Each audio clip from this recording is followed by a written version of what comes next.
Le sujet. On va prendre une autre réaction. Merci, Jonathan. Parlons donc de cette allégorie et cette mythologie biblique d'où le diable se soumet à Dieu. Ce que nos exotéristes ou encore nos religieux ne comprennent pas et que j'apprécie parce que ils doivent toujours comprendre, j'aime toujours le répéter, qu'ils sont en théorie. Il faut après ça aller en pratique, en spiritualité, comme le ferait Jésus, pour apprendre dans les lois universelles, telles que la loi du mentalisme. Alors, le diable ici, c'est quoi? Le Satan, c'est une énergie. C'est ce qu'on dit en l'homme, la pensée négative, comme cela s'est passé dans Jésus, où la pensée négative lui a dit, mais si tu es donc fils de Dieu, saute. C'est la pensée en l'homme.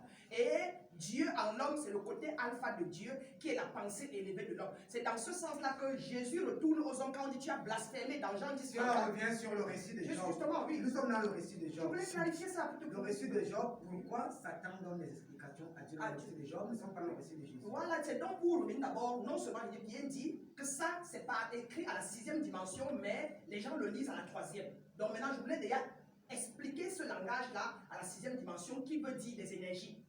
Satan est une énergie qui est beaucoup plus basse ou plus dense. Et Dieu, là-dedans, est une énergie haute. Puis ça montre juste la suprématie de la 6e dimension dans les 7 dimensions cosmiques et les 7 dimensions que moi, l'homme, je représente. Dieu qui est dans la dimension 7 est supérieur. Est-ce que vous pouvez permettre aux téléspectateurs de comprendre ce que vous dites? La maman qui regarde, on a beaucoup de... On a les téléspectateurs qui disent qu'ils ne comprennent pas dimension 7, 8, 20.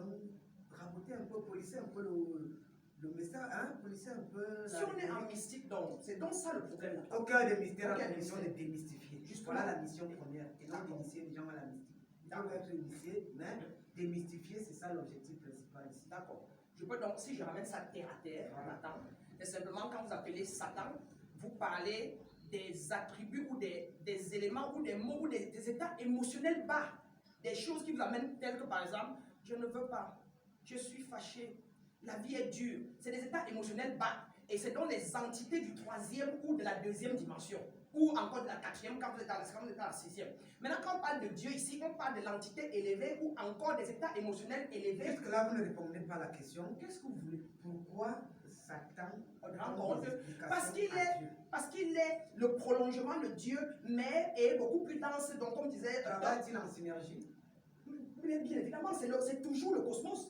C'est l'ensemble multidimensionnel du cosmos qui va de la dimension 7 à la dimension 1, la dimension minérale, la dimension animale, la dimension